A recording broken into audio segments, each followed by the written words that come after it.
What's up, everyone? This is a special episode of Sports Card Madness, not on the usual day. I'm Nick. I'm here with my buddy Matt, who runs a hobby shop on the Cape. This is almost a 911 call. He needs some help with a lot of things with the hobby shop. And as part of that, I'm going to do a little bit of my origin story because I've had a lot of people reach out. Some people have called me the Jason Bourne of the hobby and wonder if like my origins from the dark web or whatever. So I want to tell everybody kind of where I've been and what I've done before the hobby. So it should be fun. Matt, welcome back, man. Yeah, it's so good to be back. I'm so excited. I mean, I've just been watching all your videos and keeping up with you on Instagram and YouTube. And I have so many questions today. And I think I'm going to be picking your brain a lot. But I also, one of my first questions I wanted to ask is like, how did you become who you are? Like, I mean, I know you have a house down here in Plymouth, but that's all I really know. You're a collector and you have a house in White Horse Beach. But That's right. I'd like Yeah. to just hear how you kind of worked your way, your life story, and then how you got into the hobby. I mean, All that's right. kind of what I wanted to lead off because I was like, I don't know you. You know what I mean? Nobody knows me. And actually, I'm going to share some stuff that not even my family knows, not even LZ knows in my origin story, which is pretty wild. And yeah, it's great for the audience. I have a beach house about a mile from this hobby shop, so I've gotten close with them. All right. So yeah, it's crazy. So I'm a little bit old. I'm 44, but I grew up in like a town with more cows than people, just a really rural town. I was super bored, and the internet was just becoming a thing. I had sort of a crazy father, like almost like a absent-minded professor type of guy. And it was 92, 93, and we started to learn about this internet thing. And my dad, thankfully, was able to hook us up and get us on like a 2400 baud modem. And it was wild. So I don't even think my wife knows this, but again, I was 12, 13. I was on Gopher sites, which this is like before HTML, before websites. I was running a bulletin board system in my town, and people would log in and look at pictures and stuff like that. This is like the very early days. And what I did to actually pay for college way back then, as not even a teenager yet, I told my dad, I'm like, dude, you know, all these companies, like this internet thing is huge. Everybody's going to need a domain name. And I told my dad, like, just come on, like, let's go register some domain names. I'm like 12, trying to pitch this to my, like, 30 something dad. And I remember we went to Boston and we read, I'm not going to say the names, but this is before domain squatting even existed. We registered a couple of car companies, a few consumer brands that are quite popular, and we squatted on them and eventually sold them, and it paid for my college like 8 to 10 years later, because as a 12-year-old I had this like intuition. I was doing all sorts of other bad stuff too. I'm not going to get into, even though the statute of limitations is gone. Just the beginning, before there even was the dark web, I was really wired into this thing. I was playing like Doom, with my buddies in 94 on a modem through the phone line. It was wild. So that's like how I got into this whole digital thing. And in the late 90s, I went to college and I was into digital marketing. I was helping companies build websites as a teenager, as a college kid. And then, I don't know, I went the more boring traditional path after that. I became a management consultant and I just started advising companies on like what the hell to do with marketing and digital marketing. And I just kind of grew with it all. Then I got my MBA and continued to do that. And the origin story of my entrepreneurship is funny. I was just, again, I'm like a hacker. I was just messing around, and my wife was pregnant. It was like 2009, and I was really hooked on this Reddit thing. I was really early on Reddit. So that was Oh like the yeah. third year of Reddit. Nobody knew about it. Nobody thought it was going to be a thing. I was really early onto it, which was awesome. So what ended up happening was I built this agency off of Reddit traffic and getting promotions to go viral. And it just started with my wife being pregnant, me trying to pay for diapers, and just like there was a website called diapers.com before they got swallowed up by Amazon. And they had a promo code based promotion, which everybody's got now. And I put that promotion out there, figured out how to get it to go viral. I don't know, I got 30, $40,000 worth of credits to diapers.com. And then I thought like, wow, all right, like maybe I could do this for other companies.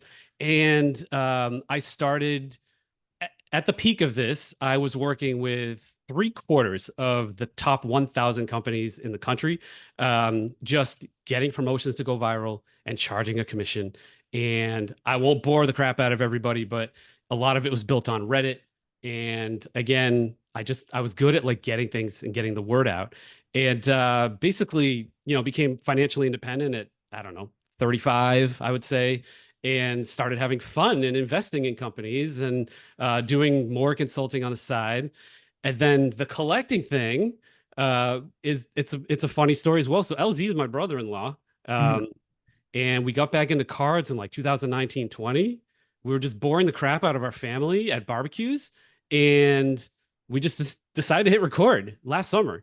And the podcast was like terrible at first. It was just like us yapping. And then we Yeah. kind of learned like how to get good guests, how to get better at it. And I don't know, like 3 months ago, we decided to really care about YouTube. And then, it's just like I've been a growth hacker my whole life. I've Mhm. helped companies do this. YouTube is just another game.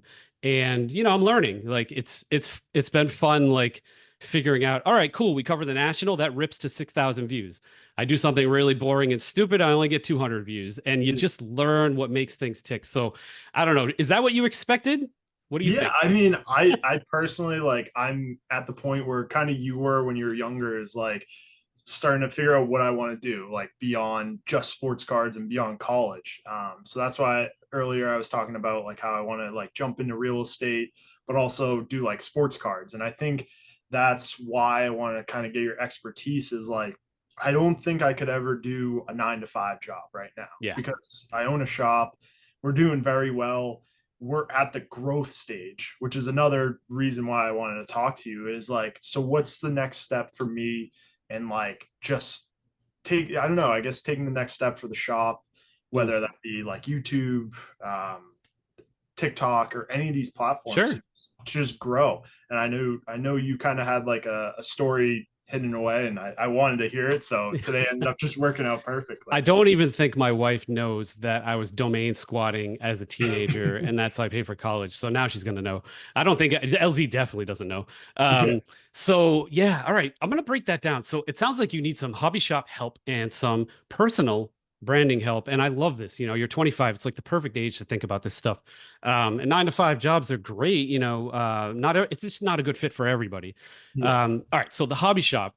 This is interesting. I think about you guys and your growth, right? So you've got a physical location and people come to buy cards in that physical location. But if you're a butcher, a baker, or candlestick maker, you're always stuck in a specific region or a specific place selling a good for a margin. And you can't really expand that. I mean, unless it's real estate and then you expand it to an apartment building and then a city, and then you're just Yeah. like a maven. Yeah. But for you, what you need to do is leave space and time. I did a video on Cards HQ for Jeff, and he texted me and thought it was great advice on how he can kind of leave space and time. I actually think that what we're missing in the hobby significantly is education. And I think as a hobby shop, you can provide a lot of education in a video format. So for me, I don't know a ton about new card releases. I don't really know the dates. I don't really know the checklists. I only know the chase players in the NBA because that's what I follow. Yeah. I don't even know what sets are like the top end versus the middle, whatever. So I think that is actually a place.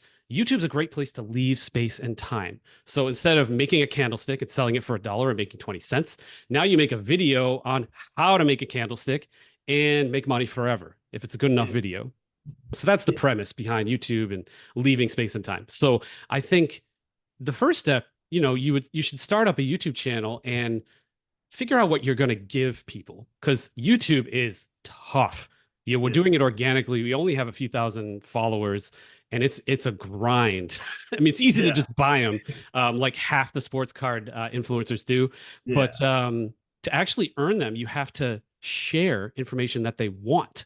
Yeah. And I'm still figuring that out, but I know education's a key part of it. So you could do, here's what's in this card pack. You could even rip one. Here's the checklist. Here's the chase cards. And just share, like, you and your dad have some crazy stories. Like, sharing stories is always Mhm. good. So that's like a good place to start. And then the short form stuff is great for like a hook, right? So Yeah. we'll do shorts on YouTube that it's like a Chinese food sample, right? Like, Mhm. here's a sample. Please come watch the longer videos or subscribe. So I'll try Yeah. to leave a hook at the end, or I'll relate it back to another video. But short form format, you just go vertical, and the attention span is like 15 to 20 seconds tops. If you're vertical and 15, 20 seconds, that goes on TikTok, YouTube, and Instagram, and you're good. And you Yeah. just do it. Like, we had, I think, 3 views on our videos at this time last year. And the one we're gonna do with Nat Turner on Friday, that's gonna go pretty crazy. That'll definitely get a few thousand views.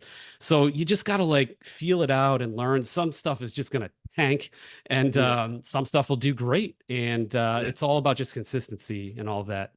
Yeah. I mean, that's kind of my goal is like I've had a lot of people, I do a lot of like grading where we like take a look at cards and then send them out to PSA. That's something where a lot of people don't know much about is, a lot of people will bring in some cards. They'll say, hey, I want to get these graded. But usually they bring in 20. I'm like, hey, you only need like, you should only send out 5 cards because they don't know about like the centering, the edges, like Mm. how strict PSA is. So that's something like, I don't know, maybe I could do like educational stuff on that. And then I like how you talked about like the releases. I mean, not a lot of people know like the direction of the hobby and where it's going. And I think there is a lot of junk. And I think that's a whole topic that we can discuss later. But just from my point of view and what I've seen in the shop, there's a lot of releases that are not holding value at all. And Okay. it's scary. And so I think that's like, again, like another thing, how you talk about like education is say, hey, Prism, you keep Prism, you buy Prism, it's probably going to stay like going up. Whereas there's a release that you probably don't know. It's called like Chronicles or Luminance. Oh yeah, I know him. I don't It's buy them, but I know yeah, them. exactly. And I think that's the big point is you don't buy them. So it's That's a I, great point. So you rip a lot of boxes or see a lot of boxes yeah, opened in the hobby shop. And so you could do a quick calculation and say, all right, well, this customer just bought this box for $50. What do you think the cards coming out of it are worth? And I'm yeah, hearing everywhere that the new boxes are tough to get like a return on that money. I mean, I have my own personal thoughts about all this modern stuff anyway, but yeah, that could be helpful. yeah. I mean, I think just what I've seen this past week with I don't know if you've seen any of the videos on Panini One. It's a $400 box. We got like 2 or 3 allocated to us, and it's one card in a box, and it's an on-card autograph. But I've watched about probably 50 different videos of people opening these boxes, and like one out of every like 10 boxes is over $100, and people are paying $400 for it. So I got a lot of philosophy on that stuff, but I guess Interesting. another reason to start with these YouTube videos and start at least trying to educate people. Yeah, I mean, you're at the right age. So when you're 25, you're not necessarily tied down with a wife or kids or like a big mortgage or anything like that. So honestly, when you're 25, you should be trying everything and going for broke every time because you've got your parents to fall back on as long as you have a good family and everything. So Mhm. I would test this stuff out. And I know you want to get into real estate as well. And that probably ties a little bit into the hobby shop thing. So explore that stuff, fail and Mhm. learn and fail and learn. And then just after a few years, you'll be like, wow, I know what we're doing. Yeah. So I think, education is key. I would start there. And honestly, for YouTube, just do it for a year. Like Mr. Beast says, make 100 videos, make everyone a little bit better. Like the stuff I was posting last year at this time, I just took the Zoom podcast and just threw it Mhm. up. No thumbnail, no editing, nothing. And I was like, why isn't anybody watching my stuff? And it's like you just get incrementally better. And then all of a sudden you're like, wow, like I can't even send like we did an interview with Walt Frazier, NBA Hall of Famer. I don't even want to send traffic there because of how horrible like the video formatting is and everything like Yeah. that. So it's just a funny evolution. Um, Now you wanted to talk about breaking, right? And kind of that evolution. Yeah, so I mean that was like another thing is like how do I differentiate us as a hobby shop? I mean, the first thing I asked you is like YouTube's and like growing on like the online platform. And then I think the next step is everyone is talking about breaking. And I went to Fanatics Fest. I filled you in a little bit earlier about like it was a great event, like Mhm. unbelievable. Fanatics killed it. But everything, almost every other table was doing these breaks. And I was like, how can like what's the next step, right? Like Where's it go from here? yeah, like there was opening boxes in 2015, whatever, like on the camera, then there was breaking. So I don't know. My question to you is like, what's the next step? Like Right. what do you think is beyond the, holding the cards in front of the camera and breaking open these boxes? Like what's kind of the next step? I'd love to just hear your opinion on it. Right. It's man, this is such a crazy space that I ended up in. And it's almost like haphazardly how I landed here. But we are living in a case study. It's awesome and interesting and fun. Mhm. I, you know, I've helped a lot of companies with innovation, and I've had to kind of see what's coming in the next 5 or 10 years for them. I've ran exercises. One was called Future World, where I actually help them like predict what's going to happen with a certain level of certainty. Oh yeah. I don't know. I have some ideas on breaking. To stand out, I feel like breaking it's becoming like a strip club or like the roulette table Mhm. where, tips are flying around.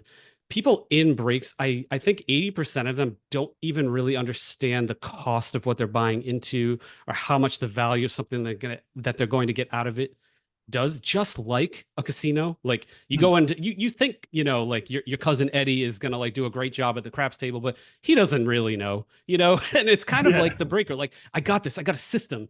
There is no system. Yeah. This is all gambling, which is fine and it's super fun.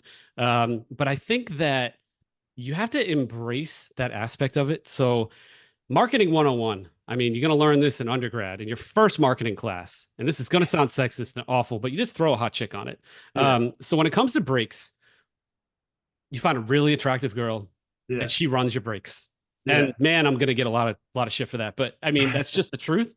Um, they're gonna, like that branding is important because Mhm. otherwise, like breaking is a commodity. It's like toilet paper or, paper towels.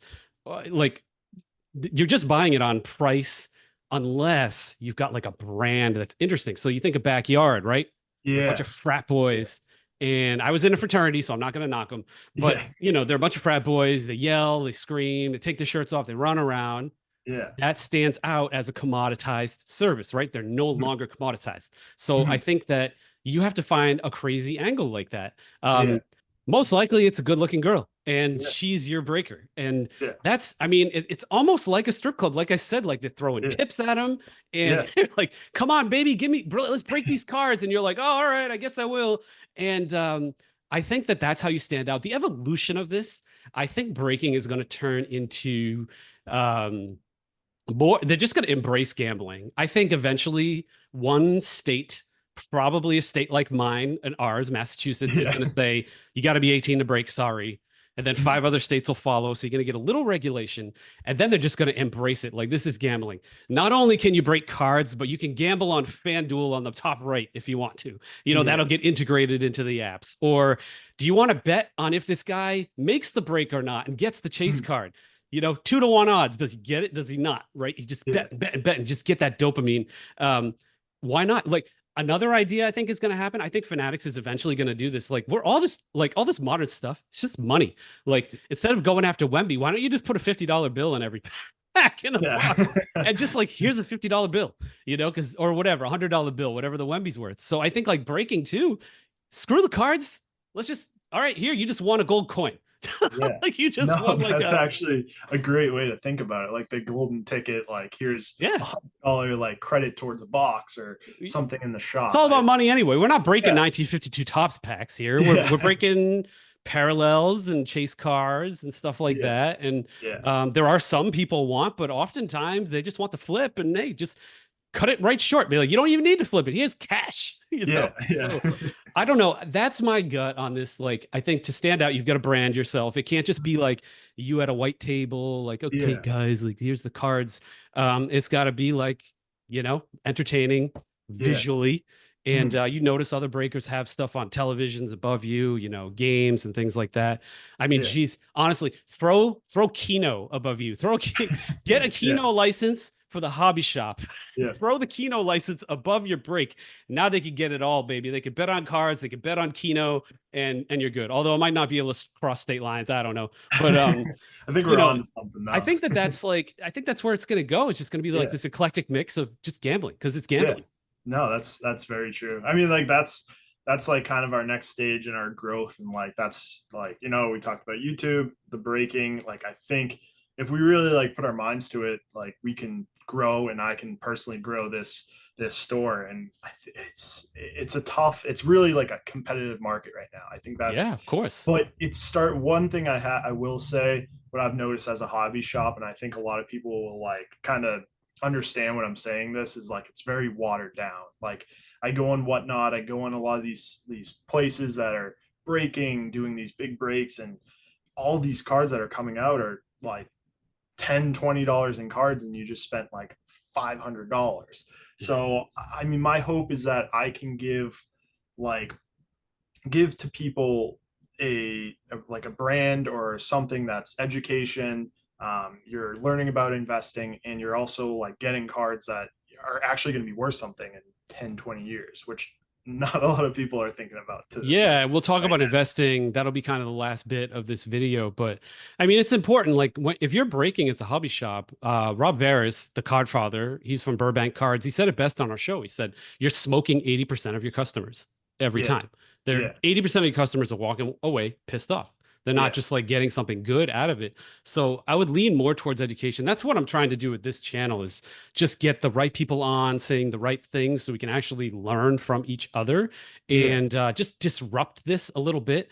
And I'd say the really important thing as a small hobby shop for you is to have a position of power, right? Mhm, So we brought somebody on our channel who had an issue with PSA and really mhm. was in a bad situation about a card, and the customer service was not cutting it. So he came to this channel. We had him on. His name was Frank, Mhm. and the video went crazy. The algorithm picked it up. It's at 40,000 views right now. And Mhm. then what did I do? I went to Ryan because Nat's been on our show. Ryan's the president of PSA. And I said, like, we've got an episode that has 40,000 views. People are watching it on average for 15 minutes, and it's a 23-minute episode. And Yeah, it's all about this customer service issue. Do you want to do something about it? And he yeah, did. yeah, Ryan made it right, and he gave Frank his money back. So it's an mhm. effective means. So for you, grow the channel, get a following on Instagram, get a following on YouTube, get some video to go crazy, and then reach out to fanatics and ask for allocation. Come Yeah, from a position of power. That's yeah, always important. Um, and just expand your network, get in the right places, and try to be seen. I think yeah. that's important, and it'll help you guys grow for sure. Definitely. Yeah. Well, thank you. I mean, that's Yeah. that's what I came to you for. So sports card investing. We had my personal financial advisor on Mhm. November last year, I think, and he's great. He's the one that told me, we talked about I was looking at cards as a new asset class that moves differently than stocks and bonds and real estate. That's what you want in a balanced portfolio. Things that move different so you reduce the fluctuations over time. If that's what you want, if that's what your goals are, that's what mine are. I want like an Yeah. all-weather portfolio. So we talked about sports cards and what he would allow in terms of a percentage. And he said that 2% of your overall net worth he would allow in a category of collectibles. That includes sports cards, coins, stamps, used cars, anything. And I thought that that was really helpful. But we also have to understand that when you have a collectible, there is no cash flow.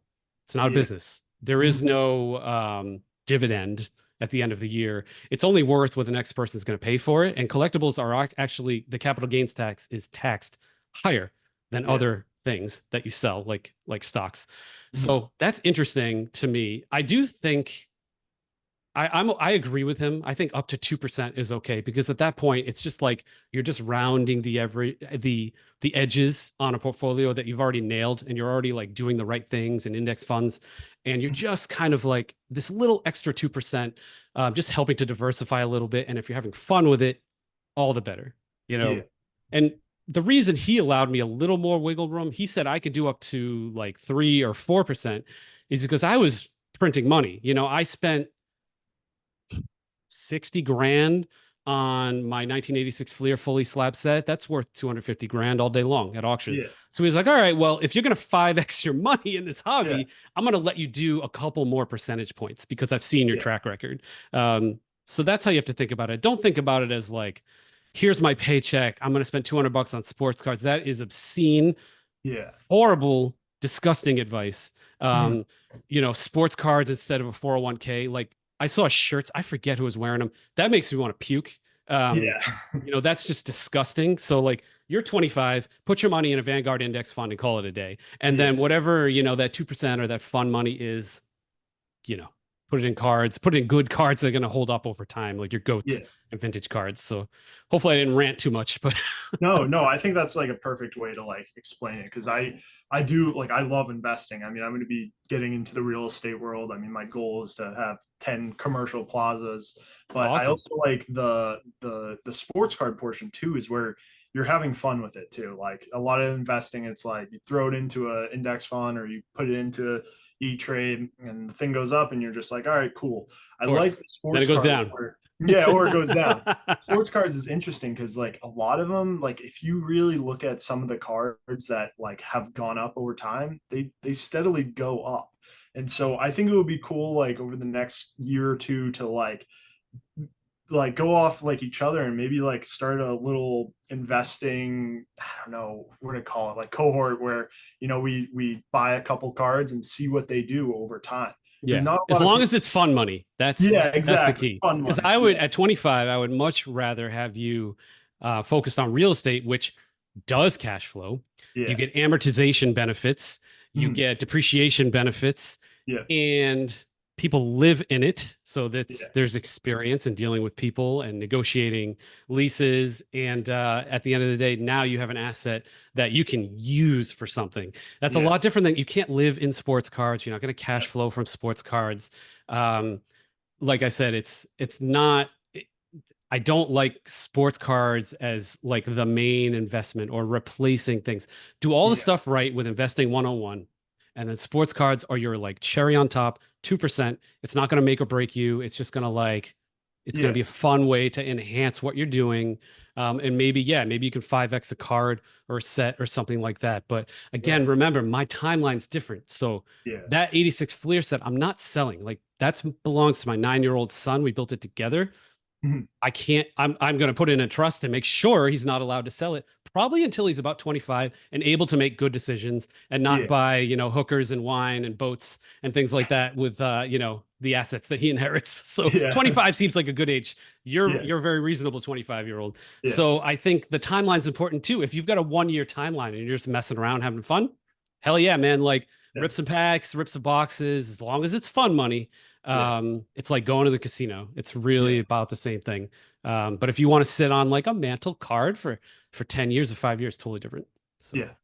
Absolutely. I think cool. that's like, I don't know, something that I want to like keep diving into is the investing, the fun investing. And Yeah. I think a lot of people think it's more like, I don't know, like, what am I trying to say? Like they're investing their whole like kind of life savings into it, where it should be, like you said, like a 2%. So stupid. So stupid. That's Like have it as alarms. fun money. I I think that's like you put it perfectly. now okay, if you're 17 Mhm. and you have your parents' permission and you just got your $1,000 paycheck Yeah. and you're living at home and there's no risk at all and you run it by your parents, Yeah. whatever. Throw the $1,000 at something, and Yeah. it's fun and it's gambling. Don't do Yeah. it all the time. Try to save a little bit of that in a Roth. Um, but I get it. Like I totally get the thrill of it. It's all good.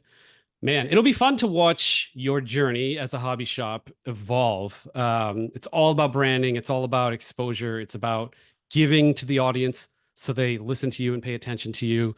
You guys are very genuine and very real people. Like I've spent a lot of time with you, so you should have no problem doing that. Just add a nice looking girl to the breaks, and you'll be all right. And a I Keno think and a that's Keno machine. yeah, Keno and girls works for us. Awesome, man. Matt, just in case you were on an episode last year, but just in case the audience doesn't know how to find you or anything, where are you guys on Instagram, and how can they like join a break or find your website? Yeah, so I mean, you guys probably know me. I'm Matt. My dad and I started our shop 2 years ago. We have a following on Facebook, Instagram. We have like a Twitter, YouTube. YouTube's going to be big, but it's at 5 Lanes Cards. Hmm. Uh, and we do a lot of like in-store breaks. We sell everything from Pokemon, Lorcana, Magic, sports card, like anything you can think of. We take care of it, and again, just locally owned card shop, and Cool.